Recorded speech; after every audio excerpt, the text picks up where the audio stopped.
Bonsoir à toutes et à tous, bienvenue dans ce 19h30 de Congo 26 Télévision.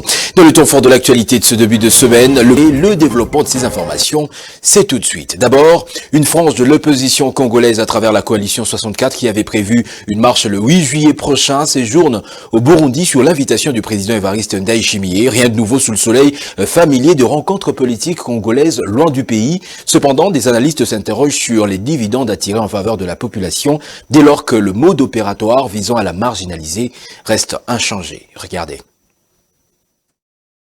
Dans Tanarivo, Sun City, Zimbabwe, Angola, Émirats Arabes Unis, Washington et maintenant Bujumbura. La solution à la crise congolaise constamment recherchée dans le pourparler loin du pays. Une coutume malheureusement, selon plusieurs analystes, automatiquement éloignée du peuple, au nom de qui tous jurent. Cette recette connue, révélatrice de l'incapacité de l'élite de se regarder droit aux yeux. Qu'attendre du Burundi alors que l'insatisfaction se manifeste déjà au sein de la même classe politique, autant qualifiée d'oubliés? Certains acteurs de l'opposition dénoncent même leurs collègues partis à Bujumbura. La chanson est aussi vieille que l'histoire du Congo. Le C64 et les confessions religieuses invitées par le dirigeant burundais payent avant le prix de la diabolisation.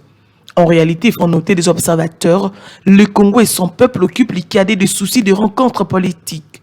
La pratique date. D'où la récurrente question de savoir si les Congolais sont nés d'une autre pluie pour afficher une incapacité aussi criante de trouver des solutions en interne. De 1960 à ce jour, 66 ans après le départ du colonisateur belge, qu'a-t-on fait du géant Congo devenu méconnaissable alors que son économie était comptée parmi les meilleures d'Afrique? L'égoïsme, l'absence de vision, la médiocrité soutenue, le tribalisme sont là les quelques mots qui rongent la patrie. À quand les solutions? Difficile de projeter tant les rencontres politiques improductives occupent le top des soucis. Marche d'une frange de l'opposition congolaise dite C64 annoncée pour le 8 juillet prochain. Le gouverneur de la ville de Kinshasa, Daniel Bumba Lubaki, a échangé le week-end avec le représentant des partis de cette coalition. Cette première rencontre a permis d'établir un contact sans toutefois aborder le fond de la dite marche actuellement suspendue. Les deux partis ont convenu de poursuivre leurs discussions lors d'une prochaine réunion. Des experts de la Commission nationale des droits de l'homme ont été associés à ces échanges engagés dans un climat apaisé, réaffirmant le respect des principes démocratique. Ebenezer Bwangawena Moyo. Au cours de cette rencontre, les échanges n'ont pas porté sur le fond de la marche annoncée par l'opposition, celle-ci étant actuellement en sursis. Les discussions consacrées à l'opportunité de cette manifestation sont prévues à une date ultérieure. Le représentant de l'opposition a néanmoins informé le gouverneur de la ville, Daniel Bumba, du déplacement de leurs principaux leaders au Burundi pour des raisons politiques. Cette nouvelle prise de contact s'est déroulée dans un climat apaisé et constructif, les deux partis affichant leur volonté de promouvoir le respect de principes démocratiques ainsi que de lois de la République. À noter que pour la première fois, deux experts de la Commission nationale des droits de l'homme ont pris part à cette réunion. Leur présence traduit la volonté du gouverneur Daniel Bumba Lubaki de promouvoir une gouvernance fondée sur le respect des droits humains et des instruments juridiques en vigueur dans la ville-province de Kinshasa. Dans un contexte sécuritaire délicat que connaît la République démocratique du Congo, le gouvernement passe à l'offensive. Sous la conduite du vice-premier ministre en charge de l'Intérieur et Sécurité, une séance de travail avec les responsables des services de défense et de sécurité, ainsi que le gouverneur de la ville de Kinshasa a eu lieu le week-end. Les échanges ont porté sur l'examen de la situation sécuritaire au pays, notamment en lien avec les manifestations annoncées par une frange de l'opposition. À l'issue de cette réunion, plusieurs recommandations et décisions ont été rendues publiques. Suivez le gouverneur de la ville de Kinshasa, Daniel Bumba Lubaki, dans ses propos recueillis par Ebenezer Bwangawena Moyo. Nous avons d'abord pris acte du report de l'activité prévue pour la date du 8 qui est portée au 22.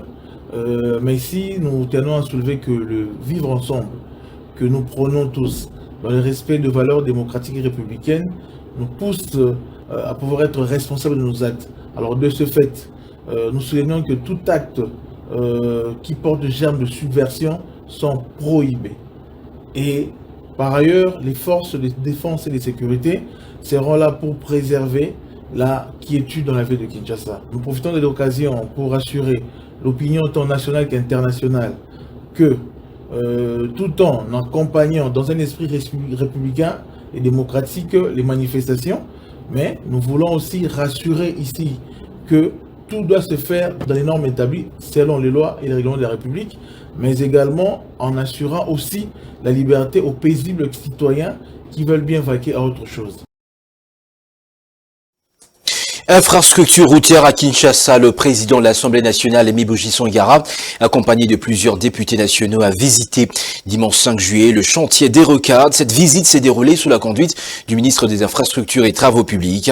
À cette occasion, Aimé Boji a promis de s'impliquer personnellement afin de lever tous les obstacles qui freinent l'exécution de cet important projet d'infrastructure. Détail dans ce reportage.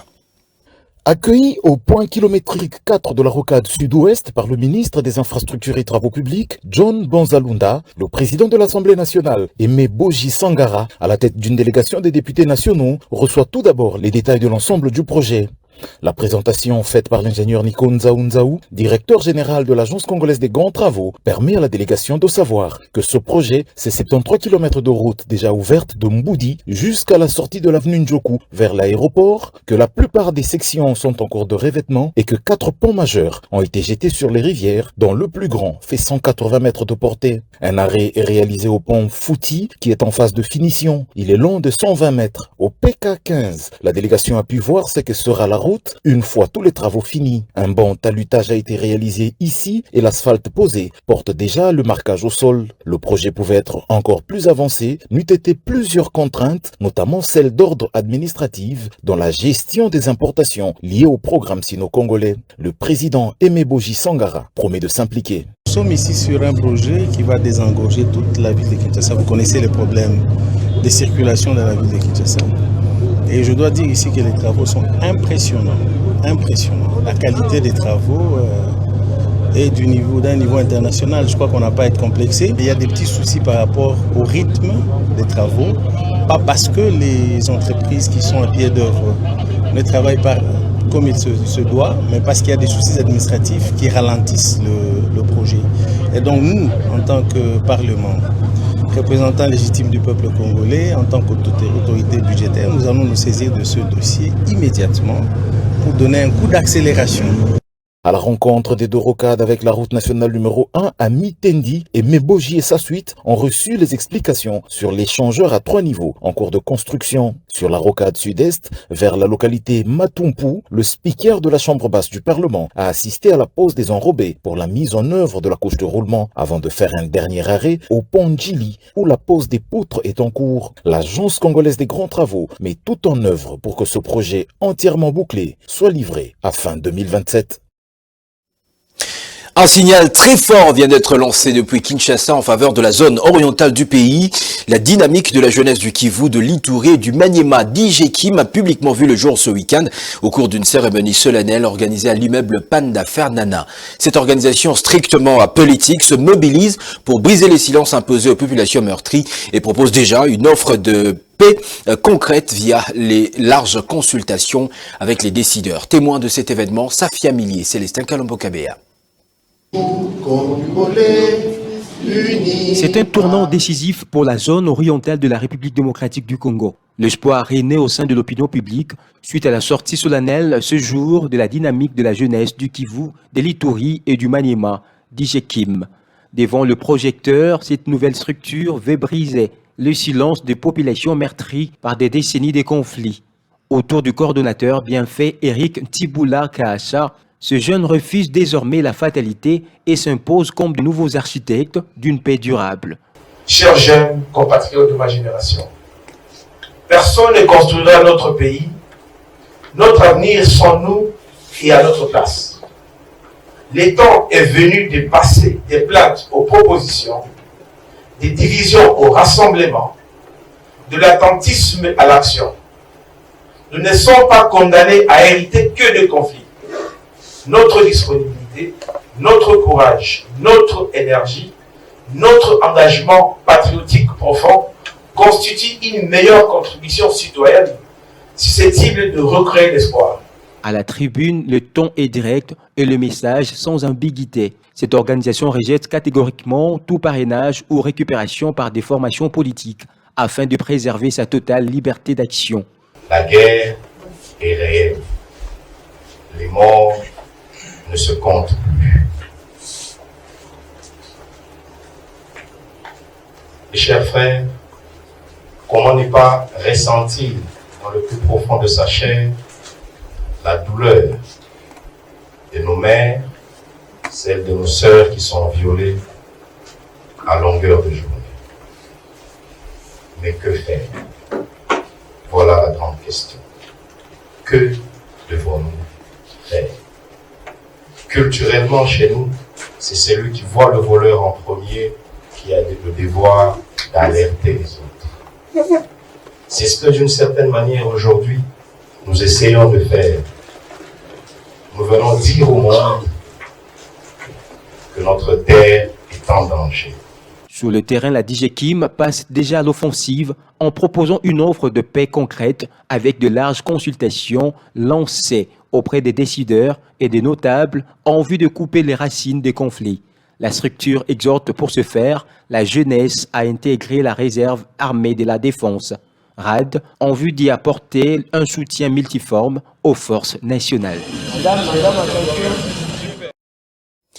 À l'intérieur du pays, c'est une immense joie dans les rues de la ville de Bunia, tôt ce matin, suite à la publication des résultats de l'examen d'État édition 2026. Les grandes artères, à l'exemple du boulevard de la Libération, du chef-lieu de la province de l'Ituri, ont été prises d'assaut ce lundi par les lauréats de cette édition. Joël Balinda était avec eux sur le terrain. Regardez. Scène de liesse, ce lundi au centre-ville de Bunia. Après l'annonce des résultats de l'examen d'État, les nouveaux diplômés ont envahi les artères principales de la capitale iturienne.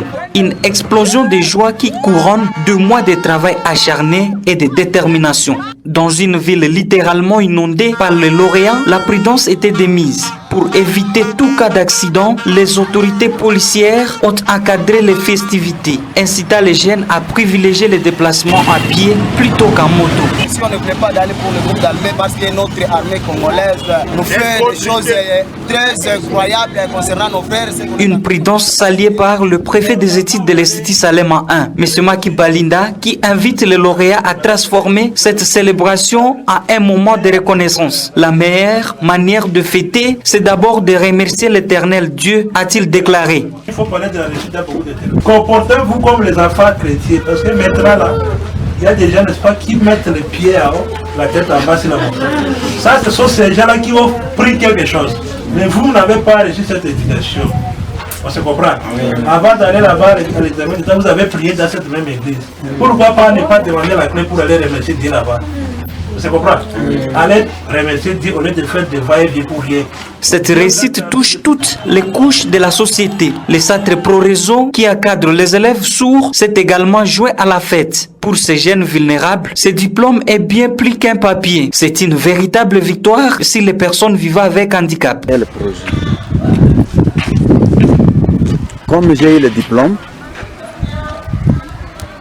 d'abord, elle doit tout faire pour travailler et aider les sourds, parce qu'étant diplômée, elle trouve déjà une place parmi les gens où elle doit vouloir travailler. Et puis, en remerciant les centres, le ministère de l'Éducation, pour ses efforts de permettre que les sourds aussi se retrouvent parmi ceux-là qui ont réussi. Et maintenant, elle encourage tous les autres sourds qui pensaient que les sourds échouent toujours, mais qu'ils viennent au centre pro-raison, ils peuvent réussir comme Selon notre constat réalisé dans plusieurs écoles de la ville de Bunia, le taux de réussite global est jugé satisfaisant, confirmant ainsi la montée en puissance de l'éducation dans la province de l'Ituri. En santé publique, un nouveau centre de traitement Ebola, CTE, a été inauguré ce samedi 4 juillet 2026 à Beni, au quartier résidentiel dans la municipalité Bungulu. Ce centre vise à améliorer la prise en charge de patients et à renforcer la riposte contre la maladie à virus Ebola. La cérémonie a été présidée par Jérémy Moindo, coordonnateur de la prise en charge de la riposte à l'hôpital général de référence de Beni. Détail dans ce reportage de Ricardo Olenga. Les autorités sanitaires ont officiellement inauguré ce samedi 4 juillet 2026 un nouveau centre de traitement d'Ebola. C'était un cycle en ville de Beni, chef-lieu provisoire de la province du Nord Kivu. Le coordonnateur de la prise en charge de riposte contre Ebola, Dr Jérémy Mwindo. Il vous souviendra que depuis le 15 mai 2026, Notre pays a connu encore la résurgence de la maladie à virus Ebola. Tout est parti de l'Ituri qui est considéré comme l'épicentre. Et donc, quelques jours après, nous avons vu la province du Nord Kivu être touchée. Donc, avec tout ce qui vient d'être présenté comme situation épidémiologique, à Beni, nous avons déjà notifié une trentaine de cas confirmés.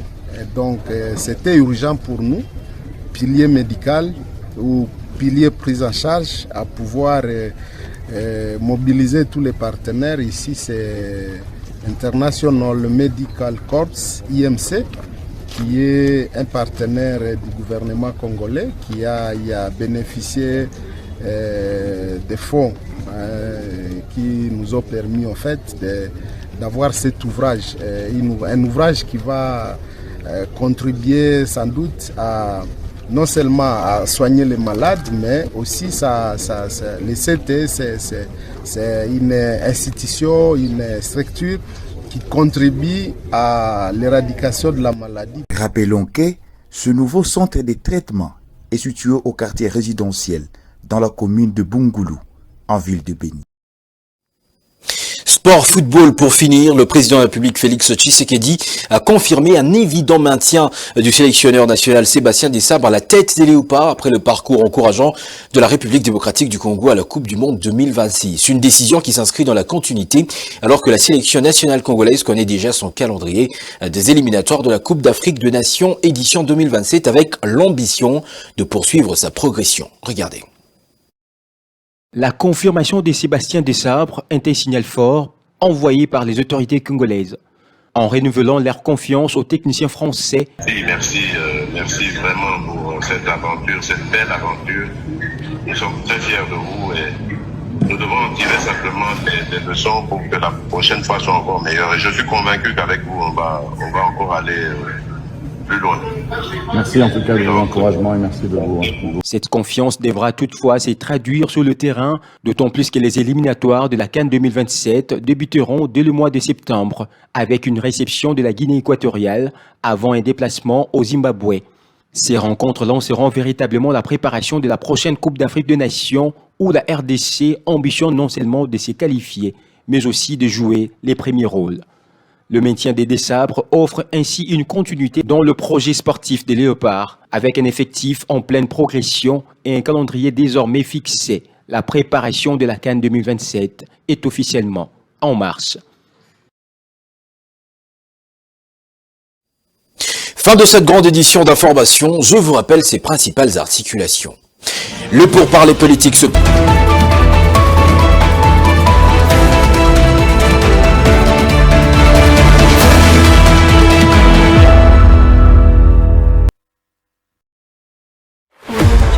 Nous devons transformer nos faits